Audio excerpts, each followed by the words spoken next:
Welcome to this third video at the Huawei Eco-Connect conference here in Berlin. It's super exciting to be here. And today, my last interview partner is Evgeny. Maybe, before we get into very interesting stuff, maybe give us your very interesting background and give us a short introduction about who you are.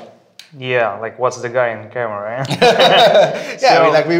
My audience doesn't know you yet, so yeah, right. it's a good time to introduce yourself now. So my name is Evgeny, like you said. Last name is Chereshnev. So everybody kind of calls me Che. It's like it's just easier. Nobody remembers the last name. I'm the founder and CEO of a company called Biolink.Tech. We're doing a lot of AI, machine learning, privacy, and identity management stuff. TED speaker, like TED New York, numerous TEDx's. Have several patents in basically in AI and data management stuff. Like, for example, I invented this digital DNA. And probably the weirdest thing about me is just I was like 3 years ago, I've become one of the first, so to speak, cyborgs on this planet. So I have a small biochip in my left hand, and this is basically why I do what I do. Right. Because when you start the experiment as fun, basically we just, of course, want it to be, part of Internet of Things and all this stuff, you quickly get out of control. So you start to monitor yourself, track yourself, and basically I started to gather all types of information about myself, not just, we just experiment, with trying to get the information that the providers, the phone manufacturers, that everybody basically already has on you, like Facebook and Google and all. And it turned out to be pretty scary because it turns out that if you know how you type, the wording that you use, the IPs you go to internet from, of course, like the GPS coordinates and the speed you drive with, your heartbeat when you're at ATM, the cash you actually withdraw, what you pay for, the porn you're looking for and all this stuff, 100%, it's an experiment, right? So it turns out that the digital trail is way bigger than we are usually told when you click I agree. And this is basically when I quit a well-paid job as vice president of a global cybersecurity company, just started my own startup because I decided that I want to dedicate my life to it, to what I call a digital freedom paradigm. Yeah. Interesting. Tell me, I need to ask because you're one of the first cyborgs. I mean, for everybody who doesn't know, a cyborg is someone who implements some kind of technology inside your body. Right. A very simple, I would say, definition. Now, please explain to me, what were your thoughts when you said, well, that's a good idea? Very good question, by the way. Nobody asked me that. So, I have to be honest, the whole idea of becoming a cyborg, implement something in a body, came in a very specific time and place for me. So, there is this hacker conference in Vegas every year, Black Hat, and there was this trainer who is a diabetic, and basically he was using a wireless insulin pump. And he said, listen, this is my research, so I'm diabetic, blah, blah, blah, and even if you are not a very experienced hacker, you can hack it and give me a lethal dose and technically kill me, but you cannot be judged because there's no such crime as killing someone through the internet. So I was sitting there for a totally different reason. I was part of the course. And here's wake up, I was like, this is wrong. This is just the teeny, tip of the iceberg of the Internet of Things. We are told everything would be connected and life would be wonderful and your fridge would order beer for you and all this crap. Sorry, and you say, okay, there's something that you are not telling me. If this is happening in this specific area, which is basically, simplest medical application of IoT. And my friend and I, we actually got drunk, again, being honest with you. We got drunk in the bar, and at 3 a.m., we're like, life is crap, technologies are so unsafe, hacking is everywhere. And we're like, we have to do something about it. It's 3 a.m., we've been talking for several hours, and nothing changes. It's usually like that with conference. Honestly speaking, guys, every conference, it's about the right words. The people are saying truly, and the heart in the right place usually of those people.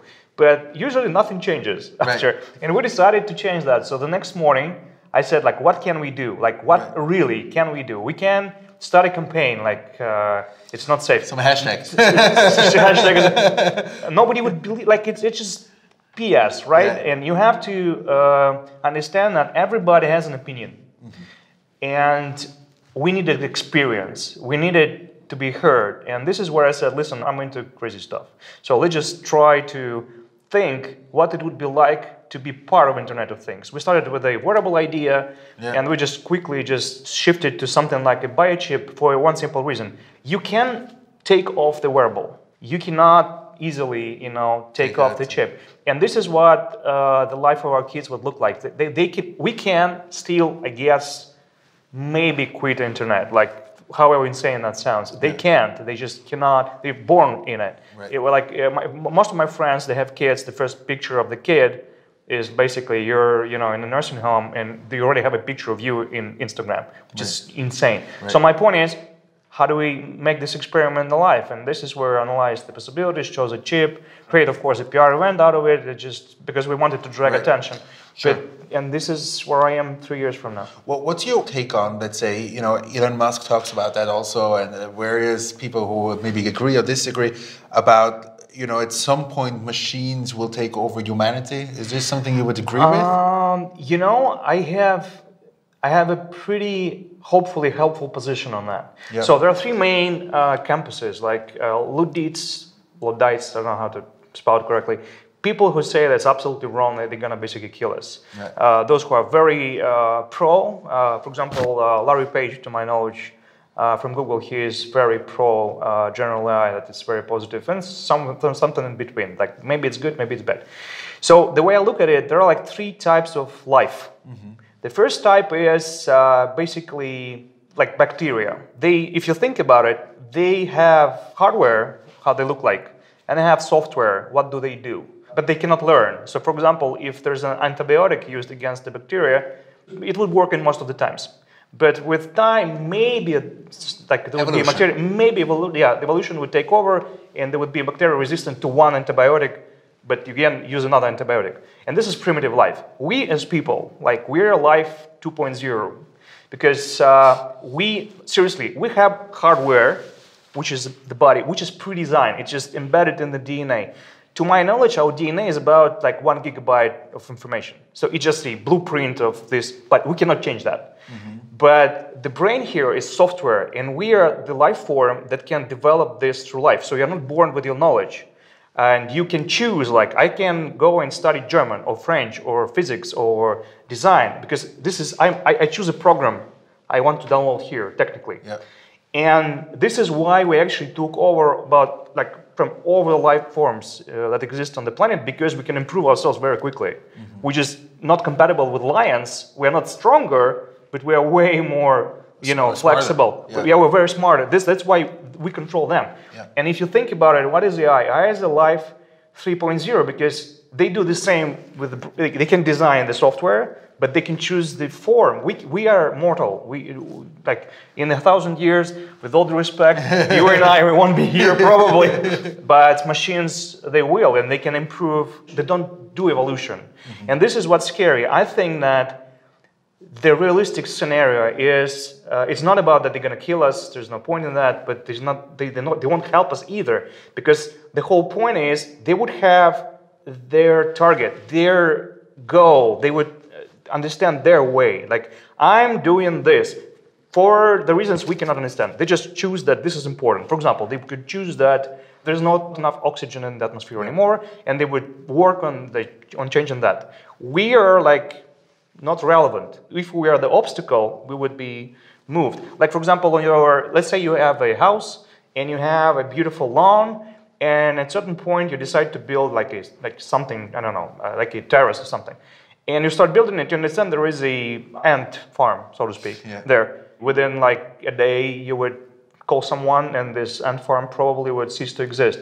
And there would be something like you want. And I think that the most realistic scenario, with all due respect to Larry Page and the other campus, which is, I think, a lot of scientists, like Stephen Hawking, for example, they're really concerned. In Elon Musk, I think he is on the side that expresses more concerns than optimism.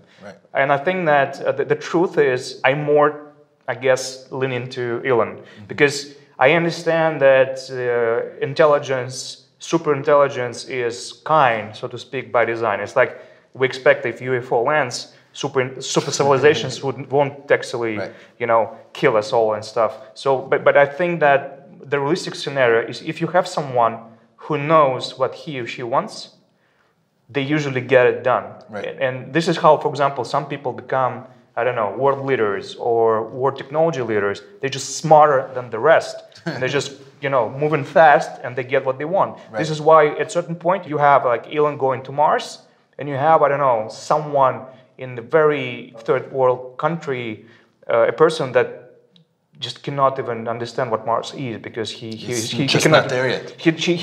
Basically, he doesn't have access to education, so he's not familiar. Just bear with me on this one. He's not familiar with what is solar system, and there is a huge gap in between. And this is pretty much what's going to happen with AI. Yeah. Sure. When you look at, let's say, the current state of AI, and you apply, let's say, 5 years down the road, what is, let's say, like the best case scenario, how our world would look like, keeping in mind that like we will have, let's say, the AI and ML possibilities? It's a very tricky question because the current state... we're exploring the future. Yeah. It's not like there's a right or wrong. I can give you two good, I hope, two good answers on that. So first of all, AI, and I think one of the speakers told us that it's as good as the data you have. Right. So right now, the problem I see, there are like 5 companies dominating the market. They have like huge amount of data, but us, like all our phones, everything we're connected with, it's basically 5 companies. I'm generalizing, but they're monopolies. This is what I'm saying. And I'm guessing that within 5 years, some companies would be very successful in making the machines really smart and applicable to a lot of tasks. And this would change the industry in a way that I respect the competition. I think that competition is part of evolution, and competition must be there. But can you point out maybe one task? One task that you would say like this is going to be a game changer in the future? It doesn't really matter. You can take stock exchange, you can take military robots or driverless cars. If you think about it, there's always a potential owner of this AI. The few companies that can really develop it and then monetize it. It's not like they're doing it for free, right? I'm scared, and my biggest concern for the next 5 years, realistically, is that it's gonna kill the competition. Even if you're a company like, with all due respect, like Huawei or LG or Samsung, it's very hard for you to compete with a data company by design, like Facebook. Facebook knows a lot. Like, it's not about even quantity of purchases. It's coordinates and psychology. They actually index the text. They know what you write, how you write. It's a huge opportunity for, let's say someone hijacks it. Like the potential for social engineering driven by bad AI it's absolutely insane. Let's just think for a moment. Hacks are happening every day. Let's say someone finds a way to exploit the AI that the big company creates and use it for evil. What's that? It's not an opportunity. It is. So, the good thing is, I think what I'm doing right now. So probably it's worth explaining why I'm into the thing. So what I'm doing right now is I'm trying to change that, because I think that general intelligence is maybe good, maybe bad. It's just not what I'm concerned about. I'm just thinking that the only right way for us to stay in control, I mean, as humans, is to, in a way, bond with computers. Like we have to become cyborgs, all of us. And I'm technically a cyborg, but I try with my team. We work on the device that basically is a private AI. It's a patent-pending technology, but it's what I'm doing in a nutshell. So I'm creating a very small, personal Terminator in a way, like a very good robot, very good AI that learns you, that knows everything about you, everything that Facebook, Google, like everybody. It just has access to everything you do. The difference is twofold. First of all, it has all the information, and not of those companies I mentioned, they have all of the things on you. So it's kind of more competitive. And what is more important, we're working on the concept called private property for data. So basically, we as a company, I as a Biolink.Tech, I don't have access to this information at all. It's on the person. It's encrypted on the endpoint, and there's a very tricky way we synchronize it with the blockchain cloud and all this stuff. So it's basically yours. And the difference is, it's not free, it's a subscription model, but it's working for you. It's not motivated by how much ads needs to be shown or sold or whatever. It just basically says, listen, Eugene, like I see that you're learning Python and you're actually good at oil paintings. So I recommend that you buy this specific brush and this specific oil paint, because this is what would help you to get better at what you really love. And this is the whole concept in a nutshell. And I think that if we as humanity, we accept the fact that if we work on something like that, that makes us smarter, stronger, more effective, more educated, more flexible, potentially maybe with the biotech catching up, maybe even eternal, I don't know, we're going to stay in control, because I think that the biggest advantage we have with AI, with the general AI right now, is that we're emotional. So testosterone, like an estrogen and all these hormones, they actually influence the way we think at this specific moment. And it's very hard to replicate with math. And I think that it shouldn't be replicated. We should keep it as our strength. And I think if we have basically access to wikis and we can do the same stuff that the robots do, probably our jobs would actually stay there, because I strongly believe that we can do something about it. By the way, one of the things I'm truly, in the next 5 years, I'm scared of is just a lot of jobs would disappear in the hundreds of thousands. Like taxi drivers, they're still there, but if you think about it, the money is just autonomous driving. Blockchain would basically kill taxing and accounting and a lot of others. It's just where all those people would go. They all need to eat. It's just exciting times. Exciting times. One last question, because I'm a big startup fan. Maybe you have like one startup that you can say like, or point towards, it would say like they do true AI. We do. No, seriously, if it's not for me, I would say I'm not aware of anyone who is doing like true AI. I know a lot of machine learning. To be honest, with you and with you guys, everyone who says they're doing AI, they're usually lying, or they don't know what they're talking about. Because it's a marketing term. I use it for the sake of easiness of explanation of what I'm doing, but everybody is doing machine learning. So basically you have an algorithm or a set of algorithms, and it's a repeated process over and over. And I don't know any companies who are doing pure AI. I think Google, IBM, and Watson. Probably with Watson and Facebook, they are like way closer than all the others combined. It's very interesting. I mean, like this is a whole separate discussion. I mean, like people, differentiate between advanced algorithms and neuroscience. I think that's probably the main difference. But that's a discussion for another time. Thank you very much. Thank you. Thank you very much for tuning in for this 3-video series. If you haven't checked out the first 2 videos, make sure to do that. I'll also link them up below. Thank you very much for coming with me here to Huawei Eco-Connect in Berlin, and have a great day. Cheers.